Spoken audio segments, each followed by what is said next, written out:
నమస్తే, నేను Naresh. Welcome to స్వతంత్ర బిగ్ టాక్. మేడిగడ్డపై పోరుకు గులాబీ శ్రేణులు సిద్ధమయ్యాయి. బీఆర్ఎస్ హయాంలో నిర్మించిన మేడిగడ్డ బ్యారేజీలో డిజైన్ లోపాలున్నాయని, అందువల్లే 3 పిల్లర్లు కుంగిపోయి పూర్తి బ్యారేజీ ప్రమాదంలో పడిందని కాంగ్రెస్ నేతలు విమర్శిస్తున్నారు. దీనిపై అసెంబ్లీలో శ్వేతపత్రం కూడా విడుదల చేశారు. అయితే ఈ ఆరోపణ నిజం కాదని, ఇందులో ఉన్న వాస్తవాలను ప్రజలకు చెబుతామంటూ బీఆర్ఎస్ శ్రేణులు చలో మేడిగడ్డకు సిద్ధమవుతున్నాయి. మార్చి 1 నుంచి ఆందోళన బాటపట్టి ఓ బహిరంగ సభ కూడా నిర్వహించేందుకు రెడీ అవుతున్నాయి. మరి కాంగ్రెస్ సర్కారు ఈ ఆందోళనకు అనుమతిస్తోందా? తమ హయాంలో మేడిగడ్డ సందర్శనకు ససేమిరా అన్న బీఆర్ఎస్ నాయకులు ఇప్పుడు సర్కార్ అనుమతి నిరాకరిస్తే ఏం చేస్తారు? ఎన్నికలకు ముందు నీళ్ల అంశాన్ని ఆధారంగా చేసుకుని ప్రజల్లోకి వెళ్లాలన్న బీఆర్ఎస్ వ్యూహాన్ని కాంగ్రెస్ ఎలా ఎదుర్కొంటోంది? ఇవే అంశాలపై ఇవాల్టి బిగ్ టాక్లో చర్చిద్దాం.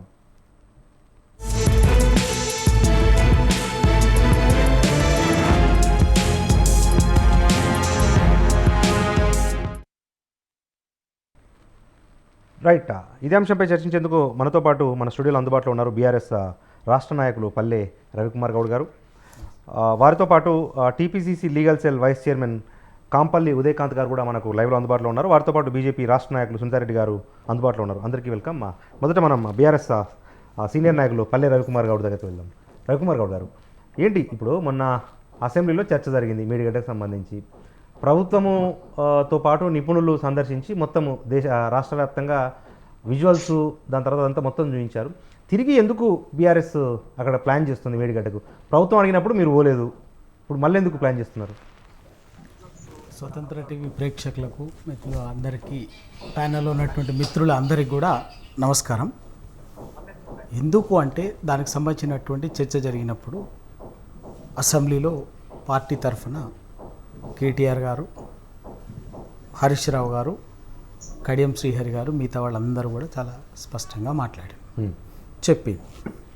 అయితే మళ్ళీ ఎందుకు అన్నది ఇక్కడ ఎందుకు అంటే, చెప్పిన తర్వాత కూడా ఆ ప్రభుత్వం ఎంతసేపు ఏం చేస్తున్నదంటే, కాళేశ్వరం అనగానే ఏదో పెద్ద మొత్తం ఒక విఫలమైన ఒక ఫెయిల్యూర్ ప్రాజెక్ట్ లాగా, దానివల్ల 1,00,000 కోట్లు సముద్రం పాలు నీళ్ళు పాలు చేసినట్టుగా, ఏదో ఎక్కడా లేనటువంటి అంతులేని అవినీతి అక్రమాలు అక్కడే జరిగినట్టుగా చాలా దుర్మార్గమైనటువంటి తప్పుడు ప్రచారాన్ని చేస్తున్నది.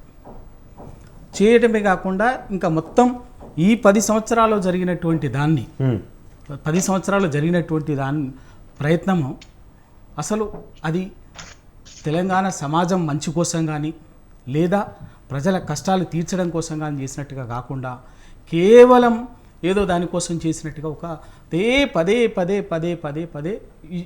ఇష్టానుసారంగా విచక్షణారహితంగా మాట్లాడటం అనేది, దుమ్మెత్తిపోయటం అనేది, బురద జల్లటం అనేది కాన్స్టాంట్గా జరుగుతున్నటువంటి వ్యవహారం. కానీ ఆ ప్రాజెక్టుకు సంబంధించినటువంటి వాస్తవం ఏంది అనేది ఇవాళ సమాజానికి తెలియాల్సినటువంటి అవసరం ఉంది.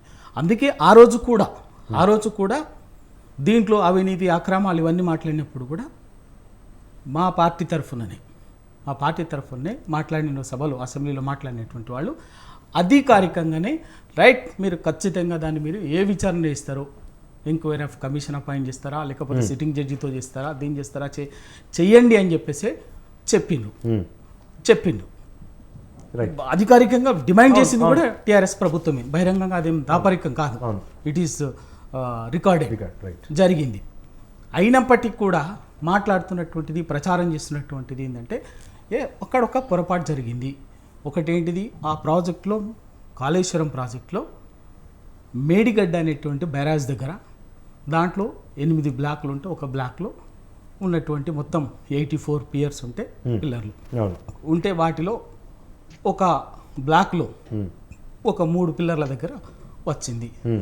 ఇవాళ తక్షణంగా చేయాల్సినటువంటి పని ఏంటంటే, సాంకేతికంగా ఒక వినూత్నమైనటువంటి ఎక్స్పెరిమెంట్. కాళేశ్వరం ప్రాజెక్ట్ అనేది ఒక వినూత్నమైనటువంటి ఎక్స్పెరిమెంట్. ఎందుకంటే సముద్ర మట్టానికి 84 మీటర్ల ఎత్తు నుంచి దాదాపు 1100-1200 ఫీట్ల ఎత్తులో ఉండే సముద్ర మట్టానికి ఉండే ప్రాంతానికి, హైదరాబాద్ లాంటి పై ప్రాంతానికి కూడా నీళ్లు తరలించి లిఫ్ట్ చేసేటటువంటి ఒక వినూత్నమైనటువంటి ఎక్స్పెరిమెంట్.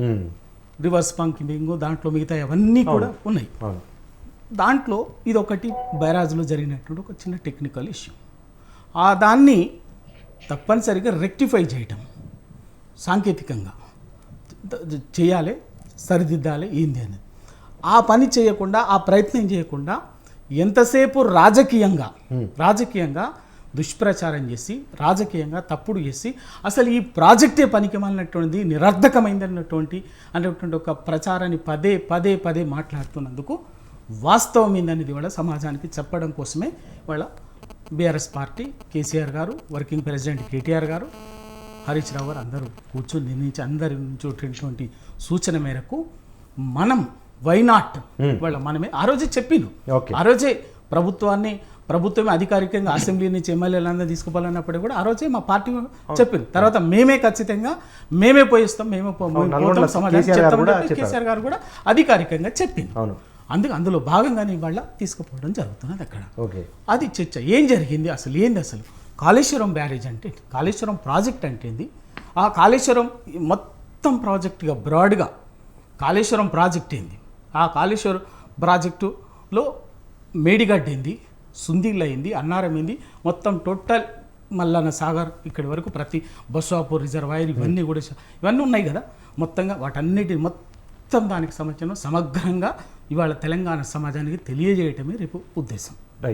దాన్ని ఇవాళ రాజకీయంగా ఎంతసేపు నిజంగా కూడా రాజకీయంగా విమర్శ చేయడంలో తప్పులేదు. కాంగ్రెస్ పార్టీ అధికారంలో వచ్చినట్టు చేయడం కానీ ఎవరైనా చేయొచ్చు, దానికి సహజంగా జరుగుతాయి. కానీ అది చేస్తూనే చేయాల్సిన పని ఏంటంటే తక్షణమే సాంకేతికంగా సరిదిద్దాల్సినటువంటిది. ఆ పని చెయ్యకుండా కేవలం రాజకీయంగా దాడి కోసం ఇదొక విఫలమైనటువంటి ప్రాజెక్టు, నిరర్ధకమైనటువంటి ప్రాజెక్టు, దీనివల్ల ఉపయోగమే లేదు, ఖర్చు తప్ప లాభమే లేదనేటువంటిది చెప్పేటటువంటి ప్రయత్నం చేస్తున్నాం. కానీ నిజంగా ఇవాళ కాళేశ్వరం ఏ లక్ష్యం కోసం పెట్టినండి? తెలంగాణ అనేది 70 సంవత్సరాలుగా నీళ్ళ కోసం ఎంత గోసపడిందో తెలుసు. ఇదొక 2 జీవనదులు, ఒకవైపున ఉత్తరాన గోదావరి, దక్షిణాన కృష్ణానది, 2 జీవనదుల మధ్యన ఉన్నటువంటి ఎత్తైనటువంటి ఒక పీఠభూమి, దక్కన్ పీఠభూమి తెలంగాణ ఉండి కూడా ఈ 2 ఉండి కూడా ఏమైందంటే కరువు కాటకాలతో అల్లాడుతుంది. ప్రతి సంవత్సరం గోదావరి నదిలో ఉన్నటువంటి 1500 నుంచి 2500 ఒక్కొక్కసారి 3000 టీఎంసీల నీళ్లు కూడా సముద్రంలో వృధా కలుస్తున్నాయి ఒక పక్కన. రెండో పక్కనేమో నిత్యం కరువు కాటకాలతోటి గోసలతో ఆఖరికి మంచినీళ్ళ కోసం తాగునీరు లేక, మంచినీరు లేక, సాగునీరు లేక ఇవాళ ఇక్కడి రైతులు, ప్రజలు అష్ట కష్టాలు పడుతున్నటువంటిది. తెలంగాణ ఉద్యమంలోనే అదొకది. సేమ్ ఒక దక్షిణ తెలంగాణకు వచ్చేసరికి అదొక భాగం, కృష్ణా గోదావరి అదొక కథ, ఇదొక కథ. ఇక్కడ ఉన్నటువంటి అవకాశాన్ని ఉపయోగించుకొని ఈ కాళేశ్వరం ప్రాజెక్టు ద్వారా, దీని ద్వారా ఒక్క ఇరిగేషన్ కోసమే కాదు, బహుళార్థక సాధక ప్రాజెక్టుగా టేకప్ చేసినటువంటిది. ఈ ప్రాజెక్టు ద్వారా దాదాపు 16-17 లక్షల ఎకరాలకు కొత్త ఆయకట్టును సృష్టించడము, అప్పటికే ఉన్నటువంటి ఇంకో 16-17 లక్షల ఎస్ఆర్ఎస్పి కింద ఉన్నటువంటి ఆయకట్టుని స్థిరీకరించాలి. దాదాపు 36-37 లక్షల ఆయకట్టుకు నీళ్ళిచ్చి ఇవ్వడం ద్వారా ఈ తెలంగాణని, దక్షిణ తెలంగాణని సాగునీటి, తాగునీటి, పారిశ్రామిక అవసరాల, ఉత్తర తెలంగాణ అవసరాలతో పాటు దీని కొంత భాగంలో దక్షిణ తెలంగాణ కృష్ణా గోదావరి బేసిన్లో వచ్చేటటువంటి, కృష్ణా బేసిన్లో వచ్చేటటువంటి కొన్ని ప్రాంతాలకు కూడా కొన్ని అవసరాలు ఇచ్చినట్లయితే హైదరాబాద్కు మంచినీరు కానీ, నల్గొండకు ఒక భాగానికి కానీ, వరంగల్ ఒక భాగానికి కానీ, ఖమ్మంలో కొంత భాగానికి కానీ, రంగారెడ్డి జిల్లాలో ఒక ఇటువైపు భాగానికి కనుక నీళ్ళు ఇచ్చినట్లయితే, ప్రాంతానికి కనుక నీచ్చినట్లయితే కృష్ణా మీద ఉన్నటువంటి ఒత్తిడిని తగ్గించవచ్చు. అప్పుడు కృష్ణా అవసరాలకు అక్కడ మిగిలిన దక్షిణ తెలంగాణకు, నల్లగొండకు, మహబూబ్ నగర్కి, రంగారెడ్డికి, వెస్ట్ రంగారెడ్డికి కృష్ణాని నీళ్ళతోటి ఇవ్వచ్చు అనేటువంటి ఒక అద్భుతమైనటువంటి ప్రయత్నంలో భాగంగానే వాళ్ళ కాళేశ్వరాన్ని డిజైన్ చేయడం జరిగింది. అందులో ఆ ప్రాజెక్ట్లో భాగం, ఎందుకంటే తెలియాలి ఒక్క నిమిషం, ఆ ప్రాజెక్ట్ అంటే ఒక్క మేడిగడ్డ బ్యారేజ్ కాదు, ఒక మేడిగడ్డ దాంట్లో 3 రిజర్వ్ బ్యారేజ్లు ఉన్నాయి, మేడిగడ్డ, సుందిల్ల, అన్నారం. దాంట్లో 15 రిజర్వాయర్లు ఉన్నాయి, 15 స్టోరేజ్ రిజర్వాయర్స్ ఉన్నాయి, రిజర్వాయర్లు. అట్లాగే 19 సబ్ స్టేషన్లు ఉన్నాయి, 203 కిలోమీటర్ల కాలువలు, తర్వాత 1500 కిలోమీటర్ల కెనాల్స్, ఓపెన్ ఛానల్స్, ఇట్లా మొత్తం చూసుకుంటే మల్లన్న సాగర్ ఇవన్నీ కూడా దాంట్లో ఇన్ని ప్రాజెక్టులు ఉన్నటువంటి వాటిని వాళ్ళ మేడిగడ్డలో సాంకేతికపైన సమస్య వచ్చింది నిజమే. 1,00,000 కోట్లు. దాంట్లో ఆ మేడిగడ్డకు మొత్తం అయిన ఖర్చే 3,500 కోట్లు సబ్జెక్టు కరెక్షన్, 4,000 కోట్లు అనుకోండి. అది అక్కడ వచ్చినటువంటి సమస్య. అందులో ఒక బ్లాక్లో వచ్చింది. అటువంటి దాన్ని ఇవాళ మొత్తంగా జరిగినటువంటి ప్రాజెక్టుని ఇవాళ ఇట్లా చిత్రీకరించి తెలంగాణ ప్రజల్లో ఒక ఫెయిల్యూర్ ప్రాజెక్టులుగా, విఫల ప్రాజెక్టుగా చూపించడము అనేది ఇవాళ తప్పు. ఇది మంచిది కాదు. ప్రభుత్వాలు అనేది ఎవరికైనా ఒకరికి అధికారం ఉంటుంది, ఒకసారి వస్తుంది. ప్రభుత్వాలు అనేది కంటిన్యూస్గా ఉండేటువంటి system. Government is continuous system. ఎవరికి అధికారం అనేది ఒకరికి వస్తుంటుంది, పోతుంటుంది. అది పక్కకు పెట్టి ఇవాళ ఒక ప్రభుత్వం అధికారం అవకాశం వచ్చినప్పుడు చేయాల్సినటువంటి పని చేయకుండా పొరపాటు ఇవాళ టెక్నికల్ గా ఫెయిల్యూర్ కావడం అనేది ఇక్కడే మొదటే కాదు, గతంలో మనకు అనేక సందర్భాల్లో అటువంటి సంఘటనలు వచ్చినాయి. మనతో పాటు TPCC legal cell vice chairman Kampalli Udayakanth garu ఉన్నారు. వారితో పాటు బీజేపీ రాష్ట్ర నాయకులు సుందరెడ్డి గారు ఉన్నారు. వారి అభిప్రాయం తెలుసుకునే ముందు TPCC legal cell vice chairman Kampalli Udayakanth garu ఉన్నారు. ఉదయకాంత్ గారు, ఇప్పుడు మేడిగడ్డ దగ్గర ఏదైతే డ్యామేజ్ జరిగిందో దాని పునరుద్ధరణ కానీ రిపేర్ మీద ప్రభుత్వం శ్రద్ధ పెట్టకుండా కేవలం గత ప్రభుత్వాన్ని విమర్శించేందుకే ప్రభుత్వం ప్రయత్నిస్తుంది తప్ప అసలు ఎందుకు ఇట్లా రాజకీయాలు చేస్తూ ఉన్నారు? బీఆర్ఎస్ను టార్గెట్ చేసేందుకు మీరు రైతాంగానికి నష్టం చేస్తూ ఉన్నారు అన్న ఒక ప్రధాన వాదనను బీఆర్ఎస్ వినిపిస్తూ ఉంది. ఏంటి మీ స్పందన ఏంటి? నమస్కారం అండి. నమస్తే సార్. సార్, ఒకటి ముఖ్యంగా కాళేశ్వరము ఏదైతే ప్రాజెక్ట్ ఉందో ఇది ఈ రోజు తెలంగాణ రాష్ట్రంలో ఉదయకాంత్ గారు, ఒక్క నిమిషం. ఉదయకాంత్ గారు, ఫోన్ కొంచెం ల్యాండ్స్కేప్లో బెటరా, వర్టికల్లో బెటరా, ల్యాండ్స్కేప్లో తిప్పి బెటరా కాస్త? హలో, చెప్పండి సార్. Continue sir. ఇప్పుడు నేనేం చెప్తున్నానంటే ఇది కేసీఆర్ స్వప్నం అని చెప్పేసి చెప్పుకుంటూ చాలా మటుకు వీళ్ళు మాట్లాడుకొస్తున్నారు.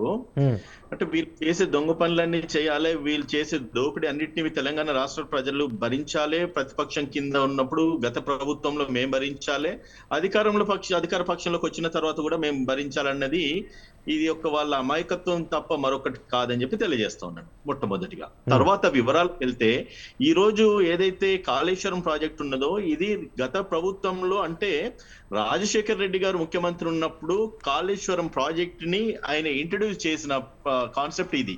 కాళేశ్వరం ప్రాణహిత చేవెళ్ళ ప్రాజెక్ట్ కి వారు ఆ రోజు తీసుకున్న నిర్ణయం వల్ల 38 కోట్ల ప్రాజెక్టు, తర్వాత 38,000 కోట్ల ప్రాజెక్టు, తర్వాత 16 లక్షల ఎకరాల భూమి సాగు చేయడానికి అని చెప్పి తీసుకున్న నిర్ణయం అది చర్చలు కొనసాగుతున్న తరుణంలో తర్వాత కాంగ్రెస్ పార్టీ ప్రభుత్వం, కిరణ్ కుమార్ రెడ్డి గారి ప్రభుత్వం తొలగిపోయినాక తెలంగాణ ఉద్యమం మొదలైంది. ఉద్యమం మొదలైన తర్వాత దురదృష్టవశాత్తు తెలంగాణ రాష్ట్రంలో కేసీఆర్ అధికారంలోకి రావడం, టిఆర్ఎస్ పార్టీ గెలవడం, ఈ ప్రాణహిత చెవెళ్ళ కాళేశ్వరం ప్రాజెక్ట్ కి మళ్ళీ ఒక కొత్త కాన్సెప్ట్ కింద దాన్ని రివైజ్ చేస్తూ 16 లక్షల ఎకరాలు కాదు 18 లక్షల ఎకరాల గురించి అని చెప్తే అప్పుడు దాన్ని రివైజ్ చేసిన ప్రాజెక్ట్ కాస్ట్ అల్లా అప్పుడు కాగ్ ఇచ్చిన report, controller of water CWC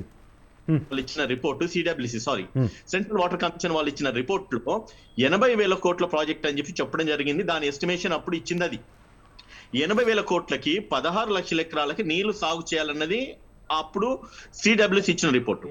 దీన్ని ఇంప్లిమెంట్ చేస్తూ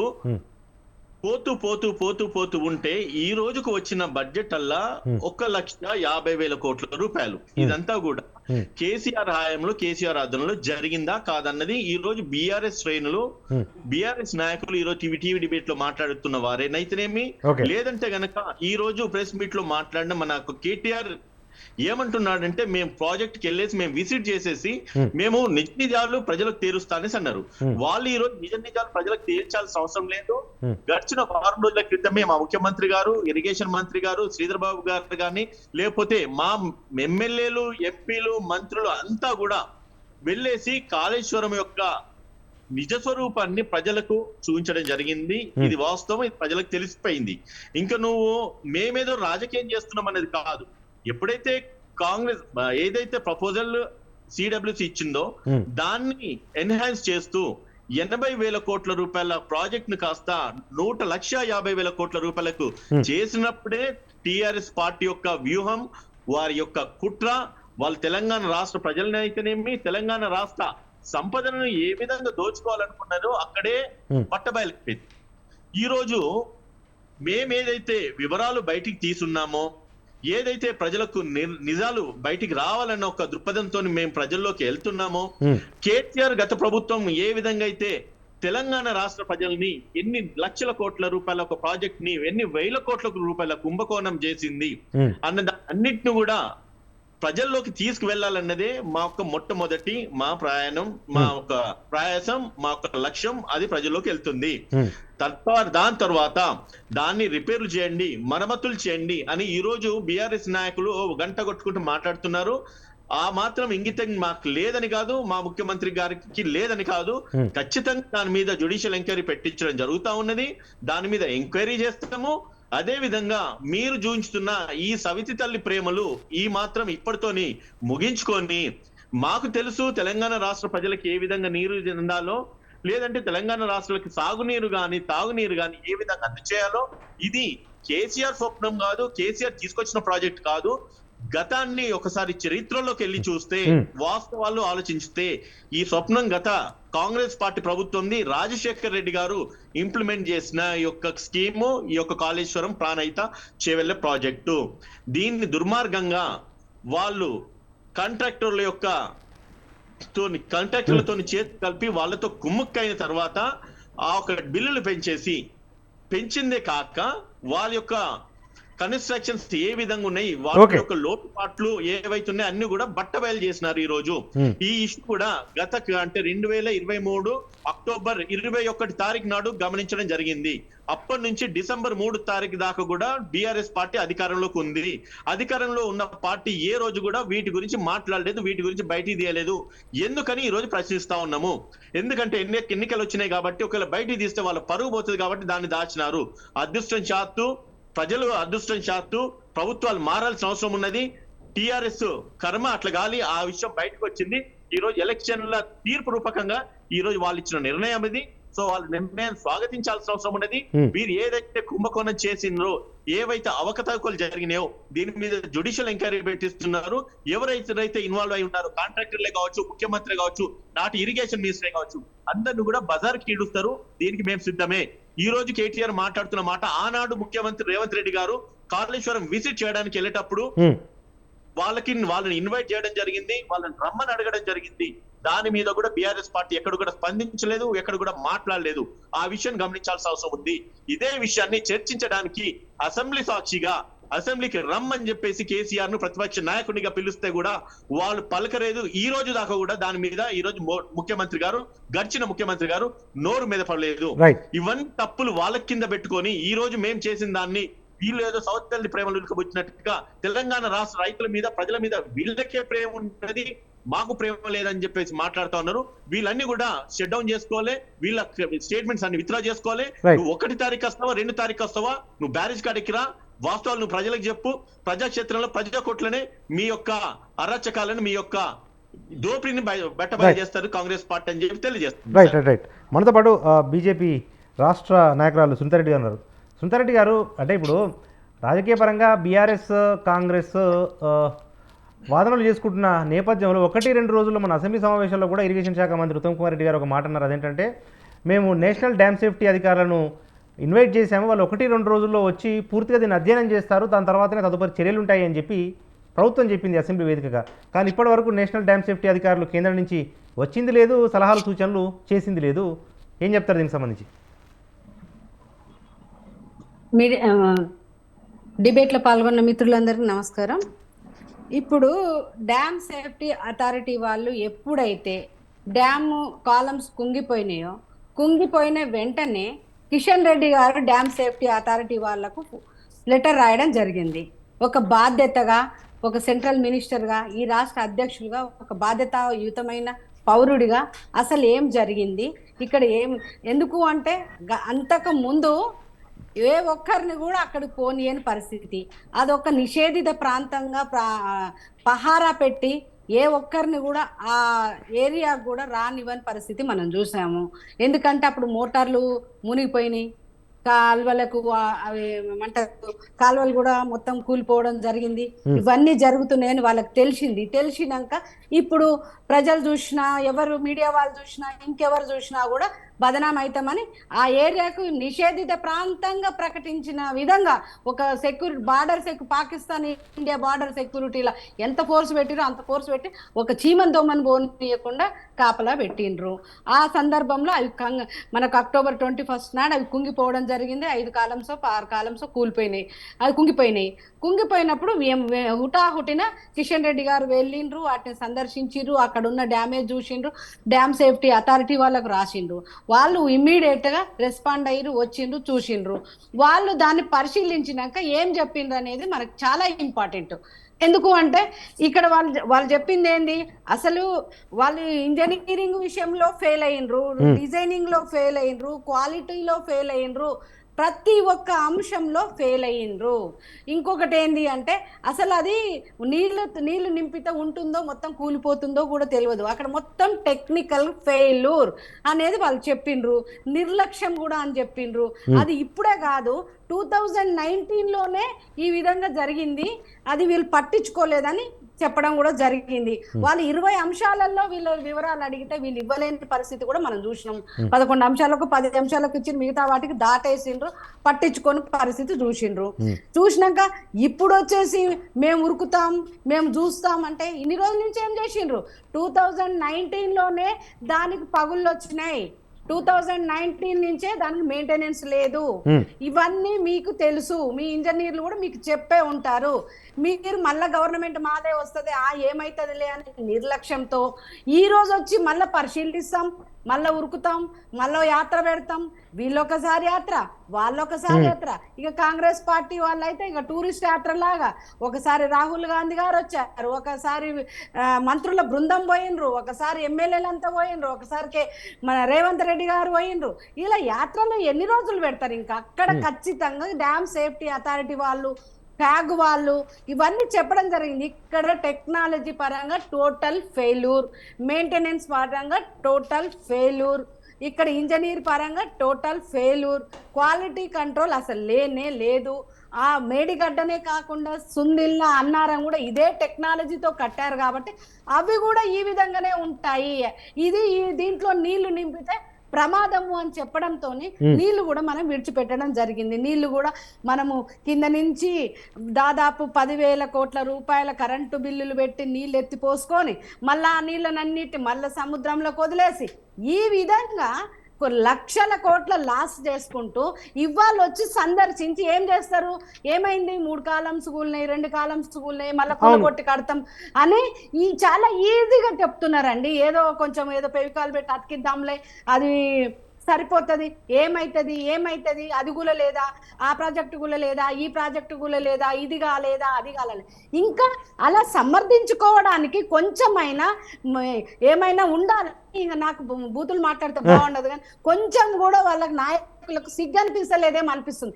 లక్షల కోట్ల రూపాయలు తెలంగాణ బిడ్డల నోరు కొట్టి కట్టి ఆ లక్షల కోట్ల రూపాయలు గంగపాలు చేసేసి అక్కడ ఏ విధంగా పనికిరాదు అని డ్యామ్ సేఫ్టీ అథారిటీ వాళ్ళు చెప్పారు. టోటల్ తెలంగాణలో ఉన్న ఇంజనీర్లు మొత్తం కూడా చెప్పారు.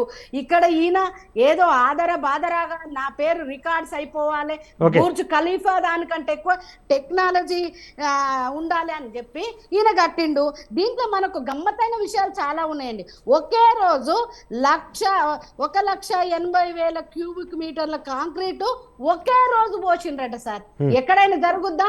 ఇలా బాదర కట్టాల్సినంత అవసరం ఏంది? అలా కట్టినవి ఎంత సేఫ్టీ ఉంటాయి, ఎంత బలంగా ఉంటాయో మనం చూడాలి. వాళ్ళకి అంత ప్రాణం మీదకి మాకు 3 సంవత్సరాలు ఇవ్వాలి, 4 సంవత్సరాలు ఇవ్వాలి అని ఒక టైం బాండ్ పెట్టి బాదరగా కట్టి దోసుకొని తినాలి, మనం ఉన్నప్పుడే దోసుకోవాలి అనే ఉద్దేశంతో కట్టి ఇవాళ ఏమన్నా చిలక పలుకులు పలుకుతున్నారు. అలా అది పనికొస్తుంది, ఇది పనికొస్తుంది అంటే ఏం పనికొస్తుంది? ఒక్క లీకేజీ అయినా కూడా వాటరు మొత్తం కొట్టుకపోతుంది. ఏం పనికొస్తుందో చెప్పండి. ఒక మనిషి పట్టే క్రాక్స్ వచ్చినాయండి. 11 పిల్లర్స్ ఒక మనిషి దూరేంత పెద్ద క్రాక్స్ వచ్చినాయి. వెళ్ళి చూడలేదా? కళ్ళు లేవా? నాకు అనిపిస్తుంది వీళ్ళ కళ్ళు కూడా లేవు అని. ఎందుకో చెప్పనా సార్, వీళ్ళు కూలిపోయిందని చెప్పినాక ఒక్క రోజన్నా వాళ్ళ ఇంజనీర్లను తీసుకుపోయి సందర్శించి ఏం జరిగిందని ఒకసారి చూసారా? ముఖ్యమంత్రి గారు మాజీ ముఖ్యమంత్రి గారు ఆయన హయాములనే కదా కూలిపోయింది, ఆయన హయాములనే కదా మోటార్లు మునిగిపోయినాయి. ఏ రోజైనా మరి ఆ కాంట్రాక్టర్లను పనిష్ చేసిండ్రా, పోనీ ఆ కాంట్రాక్టర్లను బాధ్యులను చేసిండ్రా, లేదంటే అక్కడ ఇంజనీర్లను బాధ్యులను చేసిండ్రా? ఎవరిని బాధ్యులను చేయలే. మొత్తము 50 పైసలతో అయ్యేది 1 రూపీ ఇచ్చి అక్కడ చేసిండ్రని మనకు కాగు నివేదిక చెప్పింది. అసలు కాంట్రాక్ట్లు ఇచ్చిన పద్ధతే డిపిఆర్ రిపోర్ట్లు కూడా రాకముందే, వాటి మొత్తము శాంక్షన్స్ అవి రాకముందే కాంట్రాక్టర్లకు 20,000 కోట్ల రూపాయల పనులు మొత్తము అప్పచెప్పిండ్రు. మనకు మొబిలైజేషన్ అడ్వాన్సుల కింద ఇచ్చిరని కూడా కాగు నివేదిక చెప్పడం జరిగింది. ఇక్కడ అడుగడుగున అవినీతి కనపడుతున్నది, అడుగడుగున ఆదరా బాదరా కనబడుతున్నది. ఏదో తరుముతున్నట్టు ఇక్కడ దోసుకోవడానికే ఇది ఉన్నది అనే విధంగా కనబడ్డది తప్ప ఇప్పుడు పోయి ఏం చేస్తారు కేటీఆర్ గారు? ఎవరు పోయి ఏం చేయడానికి లేదు. అది దాన్ని బాధ్యులను ఎవరిని చేస్తారో చెయ్యాలి. ఇప్పుడున్న ప్రభుత్వము కక్కిస్తామని చెప్పారు, సిబిఐ వేస్తామని చెప్పారు. ఆ సిబిఐ లేదు, ఏది లేదు. ఎందుకు అంటే నాకు ఒక అనుమానం కూడా ఉంది, ఇది ఈ లోకల్ గర్ల్స్ చేశారా, ఇంకా పెద్ద పెద్ద కాంట్రాక్టర్లు ఇంకెవరు ఉన్నారు, బయట రాష్ట్రాల వాళ్ళు ఎవరున్నారో ఇవన్నీ తేలాలంటే ఇక్కడ ఉన్న ఈ రాష్ట్ర ప్రభుత్వం ఏసీబీతో కూడా కాదు. ఇది సిబిఐకి అప్పచెప్తేనే దీంట్లో అక్రమాలు ఎట్లా ఉన్నాయని ఆ రోజు అడిగిన. ఒక నిమిషం సార్, ఇప్పుడు ఇద్దరు కుమ్ముక్కయ్యి ఈ డ్రామా ఆడుతున్నారు సార్. ఇప్పుడు ఇరిగేషన్ ప్రాజెక్టులను అడ్డం పెట్టుకొని వాళ్ళేమో కృష్ణా రివర్ ని అడ్డం పెట్టుకొని, వీళ్ళేమో గోదావరి రివర్ ని అడ్డం పెట్టుకొని వీళ్ళు డ్రామాలు ఆడి తెలంగాణ ప్రజల నోట్లో మట్టు కొడుతున్నారు. ఏదైతే మనం నీధుల కోసం, నీరు కోసం, నియామకాల కోసం మనం ఇంత తాపత్రయపడి తెచ్చుకున్నామో, అందరు దీక్షలు చేసి 1200 మంది బిడ్డలు చనిపోయి దాన్ని అడ్డం పెట్టుకొని, ఆ సెంటిమెంట్ ని అడ్డం పెట్టుకొని రెండు పార్టీలు డ్రామాలు ఆడుతున్నాయి. ఒకరు రోజు యాత్ర, ఇంకొకరు రోజు ఓట్ల కోసం చేసే స్టంట్ తప్ప ఇక్కడ ఎక్కడ వాళ్లకు చిత్తశుద్ధి లేదు. చిత్తశుద్ధి ఉంటే రేవంత్ రెడ్డి ఇమ్మీడియట్ గా ఎంక్వైరీ చేయించాలని కనపడాలి సార్. ప్లీజ్ సునీత రెడ్డి గారు వస్తారండి తిరిగి మీ దగ్గరికి. రవికుమార్ గౌడ్ గారు, అంటే ప్రధానంగా ఇప్పుడు వాళ్ళ స్పందనతో పాటు నాకు ఒక చిన్న డౌట్. మొన్న హరీష్ రావు గారు మాట్లాడిన సభలో ఈరోజు కేటీఆర్ గారు మాట్లాడినా కూడా గుండ్లకమ్మ కట్ట దిగింది, మూసి గేట్లు కొట్టుకుపోయినాయి, మన పంజాగుట్ట ఫ్లైఓవర్ పిల్లర్లు కూలినాయి, మూసి గేట్లు కొట్టుకుపోయినాయి అని చెప్తా ఉంటారు. కానీ పిల్లర్లు ఒక ప్రారంభమైన ప్రాజెక్టు పిల్లర్లు కుంగిపోవటాన్ని తక్కువ చేసే ప్రయత్నం బీఆర్ఎస్ చేస్తుంది అనిపిస్తూ ఉంది. చంద్రకాంత్ గారు ఉదయకాంత్ గారు పిసిసి మాట్లాడింది చెప్పాలి, ప్రాణహిత మాట్లాడింది కాబట్టి. ఎందుకంటే ప్రాణహిత చెవళ్ళ అన్న ప్రాజెక్టు ఆ రోజు వాస్తవంగా తెలంగాణ ఉద్యమ ప్రస్థానంలో గోదావరి జలాల వినియోగానికి సంబంధించి జరిగినటువంటి ఉద్యమ నేపథ్యంలో అది ఆ రోజు ప్రతిపాదన వచ్చి టేకప్ చేసి మొట్టమొదటిగా ఉదయకాంత్ గారికి మరి సబ్జెక్టు ఒక్కసారి తెలుసుకుంటే మంచిది అని చెప్పేసి నేను వేరే కాదు సూచనగా చెప్తున్నాను. ఆ రోజు ఒరిజినల్గా వైఎస్ రాజశేఖర రెడ్డి గారు ముఖ్యమంత్రిగా ఉన్నప్పుడు ఫస్ట్ ప్రాజెక్టుని, అది ప్రతిపాదిత బడ్జెట్ ఎంత అంటే 17,000 కోట్లు, 17,500 600 కోట్లు, 17,000 కోట్లు. అది టెండర్స్ వచ్చే సమయానికి 2008లో టెండర్స్, ఆ సమయానికి దాన్ని 37,000 కోట్లకు చేసింది. అంటే ఏకదమ్ ప్రతిపాదనలు మిగతాది ఆలోచన జరిగినప్పటికీ టెండర్స్కి వచ్చేసరికి 38,000 కోట్లు వచ్చింది. అదే కదా మీరు చెప్పినటువంటిది. ఆ ఒక్క సంవత్సర కాలంలోనే ఎంత వేరియేషన్ వచ్చింది ఏంది అనేది ఒక్కసారి చెక్ చేసుకోండి. రైట్. రెండవది, ఆ రోజు మొదలుపెట్టినటువంటి మీరు 2008లో శంకుస్థాపన చేసినటువంటి ప్రాజెక్ట్, అది చివరిలో తెలంగాణ ఉద్యమంలో వచ్చినటువంటి ఒత్తిడి నేపథ్యంలో పెట్టినటువంటి మీరు నిజంగా దానికి కావాల్సినటువంటి మీరింత చాలా గొప్పగా అద్భుతంగా తుమ్మడేహెట్టు దగ్గర అద్భుతం జరిగిపోయేది ఏది లేకుండా, ఉత్త నయా పైసా ఖర్చు లేకుండా మొత్తం జరిగిపోయేది అని చెప్పి మీరు ఆ రోజు 2008లో మొదలుపెట్టినటువంటి ఆ ప్రాజెక్టుని ఇవాళకి ఎప్పటికీ కాంగ్రెస్ అధికారంలో ఉంది. 2014 వరకు అధికారంలో ఉన్నది కదా. అంటే దాదాపు 6 సంవత్సరాల అధికారంలో ఉన్నది.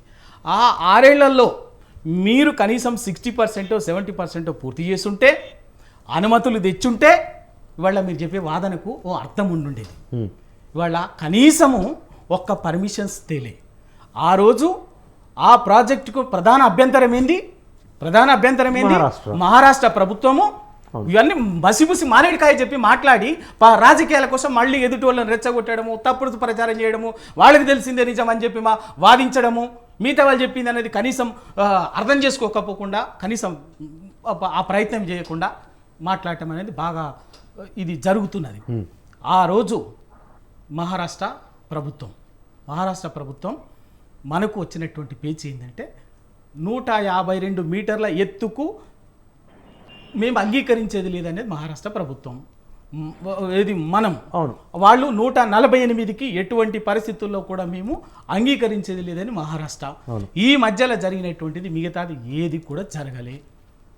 ఆ రోజు నిజంగా ఇంత మాట్లాడుతున్నారు కదా కాంగ్రెస్ నాయకులు. ఓకే, ఆ రోజు మహారాష్ట్రలో ఉన్నది కాంగ్రెస్ ప్రభుత్వమే ఉన్నది, తెలంగాణలో కాంగ్రెస్ ప్రభుత్వమే ఉన్నది, కేంద్రంలో కాంగ్రెస్ ప్రభుత్వమే ఉన్నది. ఎందుకు ఆ పని చెయ్యలేదు? అట్లీస్ట్ ఆ రెండు ప్రభుత్వాలని కేంద్రం కూర్చోబెట్టి అమికబుల్గా ఎక్కడో దగ్గర ప్రయత్నం చేయలేదు కదా, ఒక్క పర్మిషన్ తేలేదు కదా. కనీసం వినండి, మీరు మాట్లాడింది మీరు సమాధానం వినాలి. మీరు ఒక లేవనెత్తినప్పుడు దానికి లోతుగా ఉన్నప్పుడు చెయ్యలేదు. అయినప్పటికీ కూడా తెలంగాణ వచ్చిన తర్వాత 2014 తర్వాత కూడా కేసీఆర్ కూడా దాన్ని కొనసాగించడానికి 1 సంవత్సరం పాటు ఎక్సర్సైజ్ చేసిండు. ఒకసారి వాస్తవం లోతుపాతులు ఏం జరిగింది అన్నది ఒకసారి తెలుస్తుంది. ఇవాళ సోషల్ మీడియాలో వచ్చిందో ఏదో ప్రచారం రాజకీయం కోసం విమర్శలు చేస్తే వాట్సాప్లో వచ్చేటటువంటి విమర్శలు చేస్తే కాదు. నేను ఆ రోజు దానికి సంబంధించి అసెంబ్లీలో జరిగినప్పుడు నేను జర్నలిస్ట్ రిపోర్ట్ చేసినటువంటి వాడిని వీటన్నిటికీ ప్రత్యక్షంగా ఆ రోజు ఉన్నటువంటి వాడిని, అటు తెలంగాణ ఉద్యమంలో కానీ ఒక జర్నలిస్ట్గా కానీ వాటికి సంబంధించినటువంటి ప్రత్యక్షంగా అసెంబ్లీ రిపోర్ట్ చేసిన ఆ రోజు దానికి ప్రాణహిత చెవుళ్ళకి చర్చ జరిగినప్పుడు జరిగినటువంటి కన్వర్జేషన్ దాదాపు 4 గంటల 5 గంటల చర్చ జరిగింది. దానికి సంబంధించి నేనున్నాను. ఇవాళ పై విషయాలు మాట్లాడటం కాదు, అటువంటి జరిగింది. అయినప్పటికీ కూడా కనీసం జరగలేదు. 8 ఏళ్ళు దానికి సంబంధించి అనుమతులు చేయలేదు, పనులు చేయలేదు. ఇవాళ వచ్చినాక కేసీఆర్ కూడా ప్రయత్నం చేసిన తర్వాత వచ్చినటువంటిది ఏంటంటే దీనికి అప్పటికే మనకు కృష్ణా జలాల్లో సమస్యలు ఉన్నాయి, పొరుగు రాష్ట్రాలతో ఇబ్బంది ఉన్నది. ఇక్కడేం వాటర్ అవైలబిలిటీ బాగా ఉంది, నీటి లభ్యత బాగా ఉంటుంది గోదావరిలో. మరి ఏం చేయాలి సమస్య అప్పుడు? ఎందుకంటే ఇవాళ మీరు చెప్తున్నటువంటి సిడబ్ల్యూసి సెంట్రల్ వాటర్ కమిషన్లో ఒక హైడ్రాలజీ అని ఒక వింగ్ ఉంటుంది. ఆ వింగే చెప్పింది మీరు ప్రతిపాదించినటువంటి ప్రాణహిత చెవెళ్ళ ఎక్కడైతే 9 అంటున్నారో అక్కడ కనుక చేస్తే దాని అవసరాలకు తీర్చే వాటర్ అవైలబిలిటీ కూడా లేదు, 100 TMCలకు మించి అక్కడ అవైలబిలిటీ లేదు అని చెప్పేసి హైడ్రాలజీ డిపార్ట్మెంట్ కూడా ఇచ్చింది. ఒకటి దాదాపు 4,000 ఎకరాలకు సంబంధించిన అటవీ పర్యావరణం అవన్నీ కూడా రకరకాల ఇష్యూస్ ఉన్నాయి. ఆ నేపథ్యంలో ఆ తర్వాత ఎట్లా దీన్ని పరిష్కారం ఎక్కడ అని చెప్పేసి పరిశీలించి ఒక ఎక్సర్సైజ్ ఊరికి కేసీఆర్ గారు ఆలోచన ఇదైతే బాగుంటుంది అనేది ఒక బ్రాడ్గా ఒక స్వప్నం.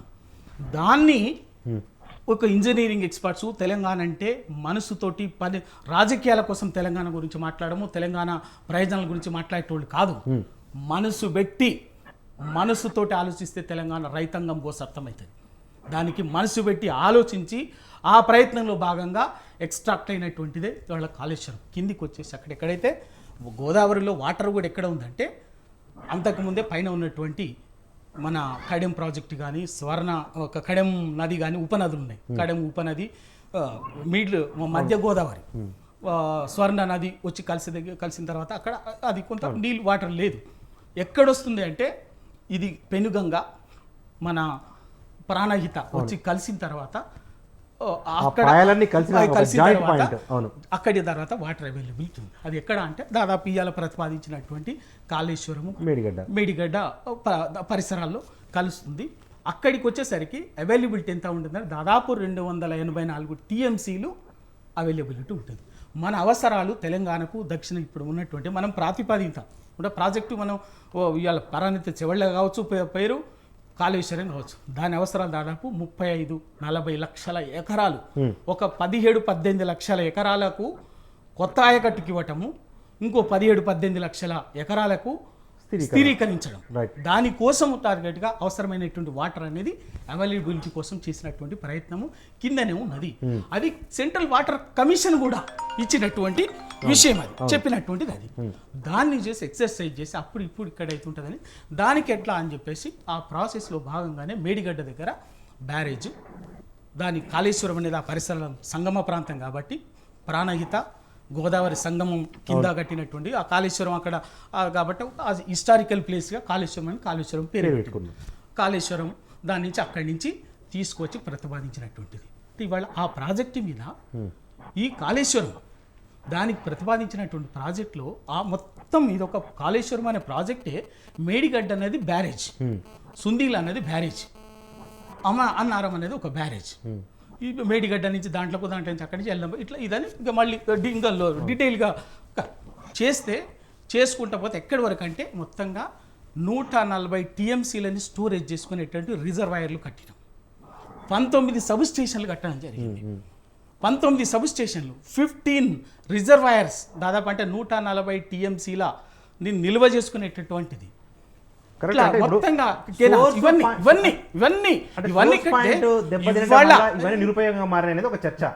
ఇది ఒక సోర్స్ పాయింట్ అనేది మేడిగడ్డ అనేది ఒక బ్యారేజ్, దాన్ని సాంకేతికంగా ఉత్పన్నమైనటువంటి సమస్య. ఇది మొత్తం ప్రాజెక్టులో అది ఒక భాగం, దానికి ప్రధానమే కీలక ప్రాంతమే కావచ్చు, కాదంటలే నేను. కానీ అది సరిదిద్దుకోగలిగేటటువంటి సాంకేతికమైనటువంటి వచ్చినటువంటి సమస్య. దాన్ని ఖచ్చితంగా అటువంటి బహుళార్థక సాధక ప్రాజెక్టులు కట్టినప్పుడు తప్పనిసరిగా ఏదో ఒక రకమైన ఇంజనీరింగ్, అదంతా సైన్స్, ఇంజనీరింగ్, టెక్నాలజీ ఇన్వాల్వ్ అయ్యేటటువంటి, దానికి తోడు జియోగ్రఫికల్ కండిషన్స్, భూమికి సంబంధించి ఎక్స్టర్నల్ కానీ ఇంటర్నల్ కానీ అండర్ గ్రౌండ్లో కానీ ఉండేటటువంటి, అండర్ మైనింగ్లో ఉండేటువంటి రకరకాల ఇష్యూస్ కారణంగా జియోగ్రఫికల్ ఇష్యూస్ వచ్చింది. ఆ నేపథ్యంలో వచ్చినటువంటి దాన్ని సర్దిద్దే ప్రయత్నం తప్పకుండా చేసే అవకాశం ఉన్నటువంటిది. అది చెయ్యకుండా ఎందుకంటే ఇప్పుడు నేను నిజంగా కూడా మీరు అడిగినారు కాబట్టి, ప్రస్తావించినారు కాబట్టి, మా మిగతా వాళ్ళు, మన సోదరి సునీతారెడ్డి గారు కూడా మాట్లాడేది కాబట్టి దాని గురించి చెప్పాలి. ఇవాళ నిజంగా మీరు కూడా అడిగారు కాబట్టి ఇవాళ ప్రాజెక్టులు వచ్చినప్పుడు కడెం ప్రాజెక్ట్ అండి, మొత్తం ప్రాజెక్టే కొట్టుకపోయింది. ఆ ప్రాజెక్టు పూర్తి కాగానే వెంటనే ఓపెన్ చేయగానే కొట్టుకపోయింది. గుండ్లబావి, ఎందుకంటే పేర్లు మీరు చెప్పారు కాబట్టి కొత్త పేర్లు చెప్పకుండా, తర్వాత అదే మనం చూస్తుండగా ఇవన్నీ ఏది ఈ మన దేవాదుల ఇట్లా స్విచ్ ఆన్ చేయగానే ఇట్లా ఎగిరిపోయినాయి ఫౌంటైన్స్ లాగా ఎగిరిపోయినాయి. అట్లా ఫెయిల్యూర్ అంటామా వాటిని, తర్వాత మనం రిపేర్ చేసుకుంటాం కదా, జరుగుతాం. అట్లా అనుకుంటే సోదరు ఇప్పుడు మళ్ళీ నేను చెప్పాను, గుజరాత్లో బ్రిడ్జ్ కూలిపోయి చనిపోయినటువంటి సంఘటనలు కూడా ఉన్నాయి. దీన్ని అర్థం చేసుకోవాల్సింది ఏంటంటే దాని అల్టిమేట్ ఇంట్రెస్ట్ ఏంది ఎక్కడ అని. నీకు ఇవాళ దీనికి ఇంకా చాలామందికి తెలియదు, కానీ కేసీఆర్ గారు కూడా దీన్ని ఈ విధంగా ఒక తీర్చిదిద్దడానికి కారణం ఏంటంటే చైనాలో 3 గార్జెస్ అనే ప్రాజెక్ట్ ఉన్నది 1991లో వాళ్ళు ప్రతిపాదించినట్టు ది వరల్డ్ ది బిగ్గెస్ట్, నీకు చెప్తున్నా 8 ఆబ్జెక్టివిటీస్ తోటి, 1 కాదు 2 కాదు 8 ఆబ్జెక్టివిటీస్ తోటి వాళ్ళు డిజైన్ చేస్తున్నారు. అది అతివృష్టి, అనావృష్టి, వరదలు, భూకంపాలు, అన్ఎంప్లాయ్మెంటు, తర్వాత పవర్ జనరేషను, తర్వాత టూరిజము, ఇట్లా 8 ఆబ్జెక్టివిటీస్తో వాళ్ళు దాన్ని చేసింది. ఆ ప్రాజెక్టు నిర్మాణంలో కూడా వాళ్ళకి 1,00,000 సమస్యలు వచ్చినాయి. వచ్చినాక కూడా వాళ్ళు అయినప్పటికీ కూడా వాళ్ళు వెనక్కి వెరవకుండా, ఆందోళన చెందకుండా వాటి ప్రాజెక్ట్ని డ్యూ కోర్సులో పూర్తి చేసుకున్న తర్వాత ఇవాళ అందరికి తెలియంది ఏంటంటే చైనా ఇవాళ ఆర్థిక ముఖ చిత్రం మారటానికి కారణము 3 గార్జెస్ ప్రాజెక్టే. దాన్ని ఎక్స్పీరియన్స్గా కేసీఆర్ గారు దాన్ని దృష్టిలోకి తీసుకొని ఆ ఎక్స్పీరియన్స్ తోటే ఇక్కడ ఉన్నటువంటి సిమిలర్ కండిషన్స్ కొంత ఉన్నాయి కాబట్టి 3 గార్జెస్ని చూసుకొని దాన్ని స్టడీ చేసి ఇవాళ కేసీఆర్ గారు డిజైన్ చేసినటువంటి ప్రాజెక్టు కాళేశ్వరం. దీన్ని మనసు పెట్టి ఆలోచిస్తే కాళేశ్వరం యొక్క గొప్పతనం అర్థమవుతుంది.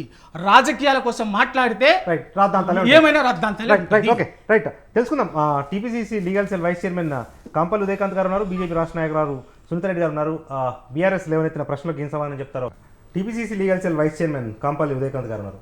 ఉదయకాంత్ గారు, అంటే ఇప్పుడు ప్రాజెక్టులు మనం ప్లాన్ చేసినప్పుడు ఎస్టిమేషన్స్ డిఫరెంట్గా ఉంటాయి, ఆ తర్వాత పరిస్థితులకు అనుగుణంగా పెరుగుతూ ఉంటాయి. దాన్ని పెద్దగా భూతద్దంలో పెట్టి కాంగ్రెస్ పార్టీ చూపించే ప్రయత్నం చేస్తుంది, కాంగ్రెస్ ప్రభుత్వం చూపించే ప్రయత్నం చేస్తుంది. దాంతోపాటు అక్కడ రిపేర్కి సంబంధించి కానీ దిద్దుబాటుకి సంబంధించి కానీ ఆ ప్రయత్నాలు చేయకుండా రాజకీయ రాద్ధాంతాలకే కాంగ్రెస్ ప్రభుత్వం అధిక ప్రాధాన్యత ఇస్తుందన్నది ఒక విమర్శ. ఏంటి మీ స్పందన? మేము చేసే ప్రయత్నము ప్రజల దృష్టికి తీసుకెళ్లాల్సిన అవసరం ఉంది కాబట్టి ప్రజల దృష్టికి తీసుకెళ్తున్నాం. కేసీఆర్ చేసిన ఒక తెలంగాణ రాష్ట్రంలో కాళేశ్వరం అన్న ప్రాజెక్ట్ ద్వారా చేసిన దోపిడీని ప్రజలకు తీసుకెళ్తున్నాము. అది బీఆర్ఎస్ పార్టీ నాయకులకు మాత్రమే అది రాజకీయం చేస్తున్నట్టు అనిపిస్తా ఉన్నది. కానీ నిపుణులకు, మేధావులకు, తెలంగాణ రాష్ట్ర ప్రజానికానికి మాత్రం ఖచ్చితంగా కేసీఆర్ చేసిన దుర్మార్గాన్ని ప్రజల్లోకి తీసుకొచ్చే విధంగా ఈరోజు కాంగ్రెస్ పార్టీ చర్యలు చేపట్టింది అనేది క్లియర్ కట్ గా వాళ్ళకి అర్థమైంది. దీన్ని ఖచ్చితంగా బీఆర్ఎస్ నాయకులు యాక్సెప్ట్ చేయాల్సిన అవసరం ఉంది. కాకపోతే ఈ రోజు మనకు మన మిత్రులు ఇదివరకు మాట్లాడుతున్నట్లుగా నా గురించి చెప్తూ కొంత అవగాహన లోపం ఉందని అన్నారు. సరే, నేను అవగాహన లోపం అనలే, ఆ మాట అనలే దయచేసి. చంద్రకాంత్ గారు, నేను ఉదయకాంత్ గారు ఆ మాట అనలే. నేను సమాచారం ఉన్నట్టుంది, ఒక్కసారి క్రాస్ చెక్ చేసుకోండి అన్న. ఆ పెద్ద మాట మీరు అన్న మాట అవగాహన లేదన్నది నేను ఆ మాట అనలే. నేను ఏదైతే మాట్లాడిన దాంట్లో మీరన్న మాటల్లో కూడా 38,000 కోట్లతోని ఆ రోజు రాజశేఖర్ రెడ్డి గారు ఆ ఒక్క కాన్సెప్ట్ ను ముందుకు తీసుకురావడం జరిగింది ప్రాణహిత చెవెల ప్రాజెక్ట్ ద్వారా. సరే, ఈ రోజు మనకు ఇంత బ్యూటిఫుల్ డిబేట్ లో కేసీఆర్ ను ఈ విధంగా మీరు కొనియాడుతూ కేసీఆర్ ప్రభుత్వం తీసుకున్న నిర్ణయాన్ని మీరు స్వాగతిస్తా ఉన్నారు, దాన్ని అప్రిషియేట్ చేస్తా ఉన్నారు. మిమ్మల్ని కూడా మేము అప్రిషియేట్ చేస్తున్నాం సార్. నేను ఒక మాట మీడియా సమక్షంలో ప్రజలు చూస్తున్నారు కాబట్టి ఒక మాట అడుగుతాను నేను మిమ్మల్ని. దానికి ఒక క్లియర్ కట్ ఎక్స్ప్లెనేషన్ మీరు ఇవ్వగలిగితే ఖచ్చితంగా కేసీఆర్ గారు తీసుకున్న నిర్ణయాన్ని కూడా మేము అందరం కూడా స్వాగతిస్తాం. నాకు ప్రైమరీ క్వశ్చన్, ఏదైతే 1,50,000 కోట్ల రూపాయలతోని ఈ ప్రాజెక్ట్ ఇంట్రడ్యూస్ చేస్తున్నారో, ఎంతమంది అయితే ల్యాండ్స్ కోల్పోయి ఉన్నారో, కోల్పోయిన ల్యాండ్స్ వాళ్ళకు మీరు ఇచ్చిన కాంపన్సేషన్ ఎంత? నంబర్ 1. నంబర్ 2, మీరు ఏ కాన్సెప్ట్ తోని ఏదైతే ఈ రోజు కాళేశ్వరం ప్రాజెక్ట్ కట్టిన తర్వాత ఎంత మందికి మీరు నీళ్ళు అందజేసినారు, ఎంత మంది పంటలకు ఆ నీరు పారింది, ఎంత మంది ఎంత రెవెన్యూ జనరేట్ చేసుకున్నారు ఈ రోజు దాకా? ప్రశ్నకు సమాధానం చెప్పండి. నంబర్ 2. నంబర్ 3, మీరు పెట్టిన ఈ ఇంట్రడ్యూస్ చేసిన 1,50,000 కోట్ల రూపాయలకి ఏడాదికి వచ్చే కరెంటు బిల్లులు ఎంత? తెలంగాణ రాష్ట్ర రైతులు పండించే పంట ఎంత? మీరు ఇదివరకు మాట్లాడుతూ తెలంగాణ రాష్ట్ర ప్రజలు పంటలు పండించుకుంటున్నారు, కాంగ్రెస్ పార్టీ తెలంగాణ రైతులకు ద్రోహం చేస్తుందని చెప్పి మాట్లాడుకుంటూ వచ్చినారు కదా.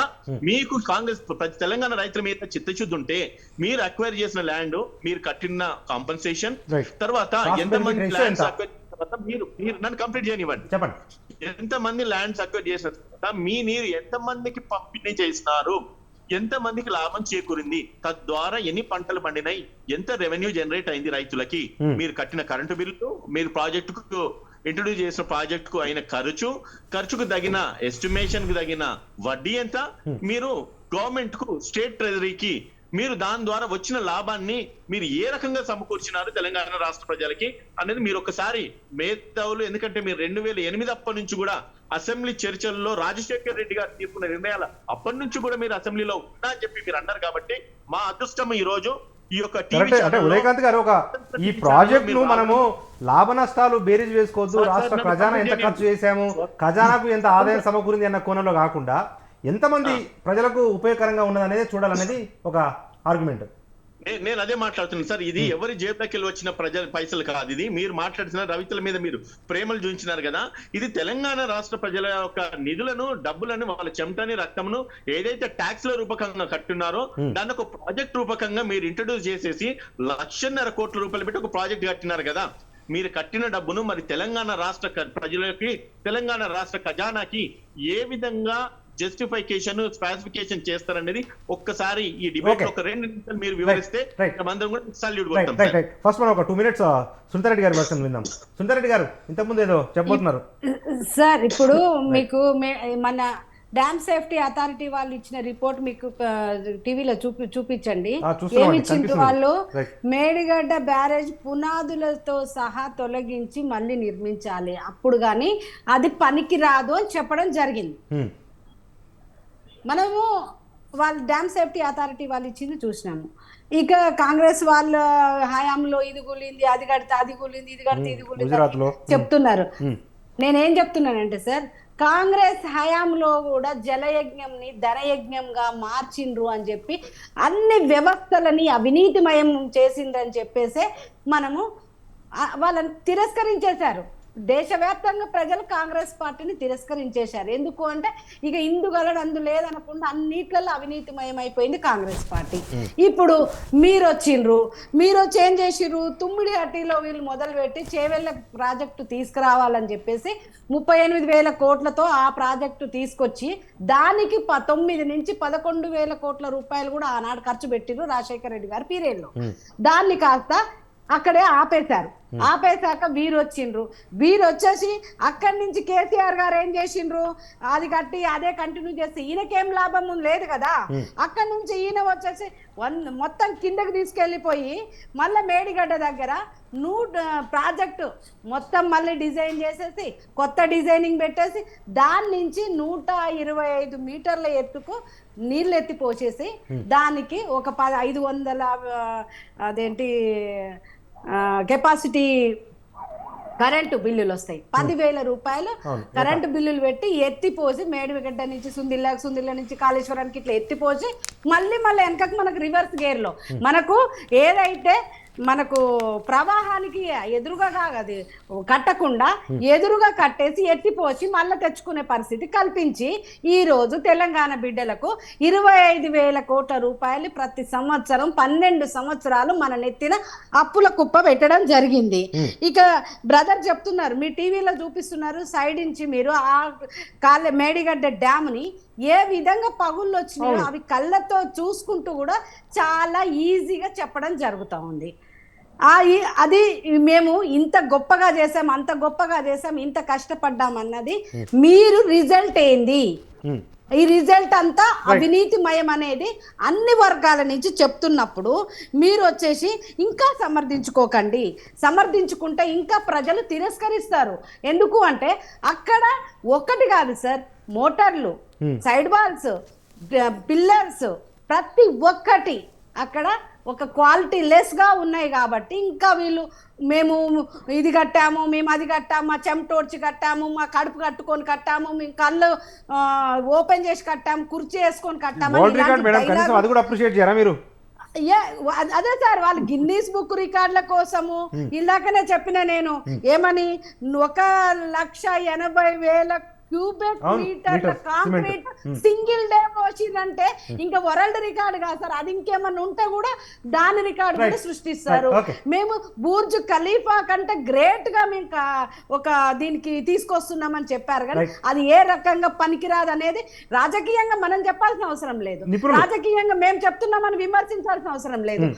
అక్కడ డ్యామ్ సేఫ్టీ అథారిటీ వాళ్ళు వచ్చి చెక్ చేసి అక్కడ ఉన్న క్వాలిటీ ఇంత దరిద్రంగా ఉందని చెప్పడం జరిగింది. కంప్లీట్ గా ఈ రోజు మాట్లాడుతున్నారు, మీరు వచ్చి ఇది పూడ్చండి, అది పూడ్చండి, ఈ విధంగా ఆ ప్రాజెక్టు కొంచెం కొట్టుకపోతే పూర్తి చేసుకున్నాం కదా, వాడుకున్నాం కదా అని. మరి 3 సంవత్సరాలు ఏం చేసిర్రు మీరు? మీ హయాంలోనే అన్ని బుంగలు పడ్డాయి, మీ హయాంలోనే ఇన్ని జరిగినాయి. ఏం లేదు సార్, అది ఇలా జరిగిందని కాంగ్రెస్ కు తెలుసు, ఇలా ఉంది అని చెప్పి టిఆర్ఎస్ కు తెలుసు. ఇద్దరు తోడు దొంగలై దోచుకుంటున్నారు. ఎందుకు ఈ డ్రామాలు? ఈ డ్రామాలకు అర్థం ఏంది? ప్రజలు మొత్తము చూస్తున్నారు, అబ్జర్వ్ చేస్తున్నారు. వీళ్ళు కాంగ్రెస్ పార్టీ వాళ్ళు ఎందుకు పని చేయకుండా డ్రామాలు ఆడి ఇంకా చెప్తున్నారు. ఎలక్షన్ల ముందే చెప్పారు సార్, బిఫోర్ ఎలక్షన్ల ముందే రేవంత్ రెడ్డి గారు చెప్పారు అరెస్ట్ చేసి కక్కించండి, ఇగో సిబిఐకి నేను లెటర్ ఇవాళ ఏమైంది? ప్రశ్నలు చాలా వచ్చాయి, తెలుసుకుందాం. పల్లెరవి గారు మన స్టూడియోలో ఉన్నారు. పల్లెరవి గారు, ప్రధానంగా అంటే ఇప్పుడు పెద్ద చాలా సమున్నత లక్ష్యాలతో మీ ప్రాజెక్ట్ నిర్మించారు, కూలిపోయింది. ఇప్పుడు దాన్ని మనం ఏం చేయలేం. కానీ అసలు అనాలోచితంగా కట్టారు, కాస్ట్ బెనిఫిట్ రేషియో లేదు, ఎంత పంట ఇచ్చారు, ఎంత నీళ్ళు ఇచ్చారు, ఎంత ఆదాయం సమకూరింది, 10,000 కోట్ల రూపాయలు కరెంటు బిల్లులు అయితే ఈ రాష్ట్ర ఖజానా సరిపోతుందా ఏంటి సార్? 1,00,000 కోట్ల రూపాయలు పెడితే ఒక పాయింట్ సార్, 1,00,000 కోట్ల రూపాయలు పెట్టి 57,000 ఎకరాలకు మాత్రం ఒక్క కారుకు నీళ్ళు ఇచ్చారు సార్. ఇప్పటివరకు ఎంత పడ్డదో చెప్పండి, దాని కాస్ట్ ఎంత పడ్డది? ప్లీజ్ రవి గారు క్విక్గా. ఇప్పుడు నేను ప్రతి పాయింట్కి నేను చెప్తాను, ఎందుకంటే వాళ్ళు అర్థం చేసుకోకపోయినా వినకపోయినా చెప్పడం నా బాధ్యత. ఎందుకంటే ప్రజలకు రీచ్ కావాలి. ఎందుకు అంటే ఇప్పుడు ఫస్ట్ అటు రాహుల్ గాంధీ గారు కానీ మిగతా వాళ్ళు కానీ 1,00,000 కోట్లు తినేసిండ్రు 1,00,000 కోట్లు తినేసిండ్రు అని చెప్పేసి మాట్లాడిండ్రు కాళేశ్వరం ప్రాజెక్టులో, అంతే కదా. అవును. ఇవాళ ఈ రోజు వరకు అసలు దాన్ని ఖర్చు పెట్టిందే దాదాపు 90,000 కోట్లు ఇప్పటి వరకు. అవును. ఇక 90,000 కోట్లు ఖర్చు అయితే 1,00,000 కోట్లు తిన ఎట్లయితే సాధ్యమవుతుందో ఇంకా వాళ్ళకి చేతులు ఎత్తి దండం పెట్టాలి, మొక్కాలి. ఆరోపణ చేసినటువంటి వాళ్ళకి అక్కడే రాజకీయ దురుద్దేశాలతో మాట్లాడుతున్నటువంటిది అనేది అక్కడే అర్థమైపోతున్నది ఒకటి. రెండవది ఎందుకు అంటే అది ఆ బడ్జెట్ అది సబ్జెక్టే ప్రాజెక్టే 95,000 కోట్లకు. తర్వాత మళ్ళీ అదనంగా ఇంకొక టీఎంసీ కోసం అదనంగా ఇంకో అదనపు టీఎంసీ కోసం తీసుకొచ్చినటువంటిది అప్పుడు 1,30,000 కోట్లకు వచ్చింది బడ్జెట్. ఇప్పటికి 1,50,000 కోట్లు కాలే, కానీ కాలే అది మిగతాది తర్వాత కాలే. అది మొత్తం ఇప్పటికీ అదనపు టీఎంసీ కోసము తర్వాత ఇచ్చినటువంటిది ఒక 26,000 కోట్లు 28,000 కోట్లు ఎగ్జాక్ట్లీ ఫిగర్ లేదు, 1,30,000 కోట్లు అండి అగ్రిగేట్గా. అది రెండవది ఇవాళ ప్రాణహిత చెవెళ్ళ అంటున్నారు కదా. ప్రాణహిత చెవెళ్ళలో ఎక్కడ కూడా బిగినింగ్ నుంచి చివరి చెవెళ్ళ వరకు ఒక్క రిజర్వాయరు లేదు, ఒక్క రిజర్వాయర్ కూడా లేదు. అది 16 టీఎంసీలో అక్కడ తప్ప ఇంకెక్కడొక్క రిజర్వాయర్ కూడా లేదు. అది కొంత సబ్జెక్ట్. అంటే ఎందుకు చెప్తున్నానంటే 2000 ఎందుకంటే అది ప్రతిపాదిత ఆ ప్రాజెక్టునే 16 లక్షల ఎకరాల కోసం, 16 లక్షల ఎకరాల కోసం, ఆ 16 లక్షల ఎకరాల కోసం ప్రతిపాదించినటువంటిది ఇవాళ ఈ కాళేశ్వరం ద్వారా అది అసలు ప్రాజెక్టుకే అవైలబిలిటీ వాటర్ అవైలబిలిటీ లేదు, దాంట్లో స్టోరేజ్ పాయింట్స్ లేవు, ఎక్కడా లేవు. అదొకటి వీళ్ళు పూర్తి చేయలే, పర్మిషన్స్ తేలే, ఏమి తేలే. రెండు అక్కడ ఇక్కడ కాంగ్రెస్ ఉన్నా కూడా దానికి ప్రయత్నం చేయలే కనీసం. ఇది జగమెరిగిన సత్యం. అయితే ఇవాళ ఇది కాళేశ్వరం అనేది మొత్తంగా మళ్ళీ 18 లక్షల కొత్త ఆయకట్టే కాకుండా దాదాపు 16.5-17 లక్షల స్థిరీకరణ స్టెబిలైజేషన్ కోసం చేసినటువంటిది అది మొత్తంగా. దీంట్లో మొత్తం ఇది ఇక్కడ ప్రాబ్లం వచ్చింది, మొత్తం ప్రాజెక్టులో ప్రాబ్లం వచ్చింది, సమస్య ఉత్పన్నమైంది ఒక మేడిగడ్డ బ్యారేజ్లో. అది మాత్రం గ్రహిస్తే మంచిది, అది రైట్, అది సరిదిద్దగలిగేదని చెప్పడమే ఉద్దేశం, దానికోసం ఉద్దేశం. మొత్తం టన్నెల్స్లో ప్రాబ్లం లేదు, 19 సబ్ స్టేషన్స్లో ప్రాబ్లం లేదు, 15 రిజర్వాయర్లు ఉన్నాయి వాటి లేదు, నీకు 1,500 కిలోమీటర్స్ ఓపెన్ ఛానల్స్ అయిపోయినాయి.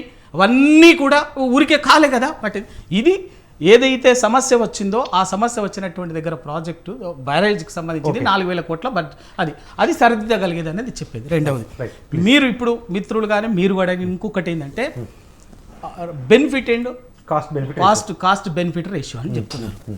ఇక నేను ఈ మాట్లాడే ఈ రకంగా ఆలోచించేటటువంటి వాళ్ళకు తెలంగాణ గోస కానీ ఆర్ద్రత కానీ అర్థం కాదు అని చెబితే నేనైతే అనుకుంటున్నాను.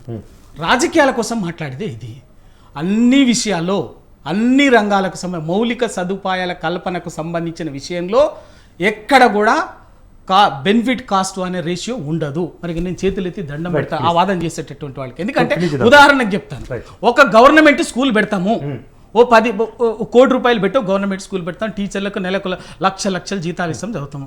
అక్కడ ఏం లాభం వస్తుంది చెప్పండి. నెలకు సంవత్సరానికి లెక్కలు తీస్తే మనం పెట్టింది ఎంత వచ్చేది ఎంత దాని మీద లెక్కలు ఉంటుందా ఒక గవర్నమెంట్ హాస్పిటల్ మీద?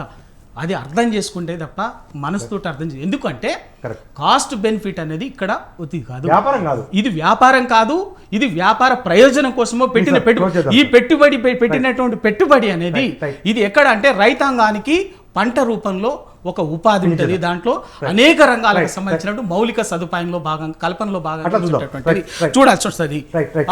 అట్లా అర్థం చేసుకుంటే తప్ప దీనికి సంబంధించిన అర్థం కాదు.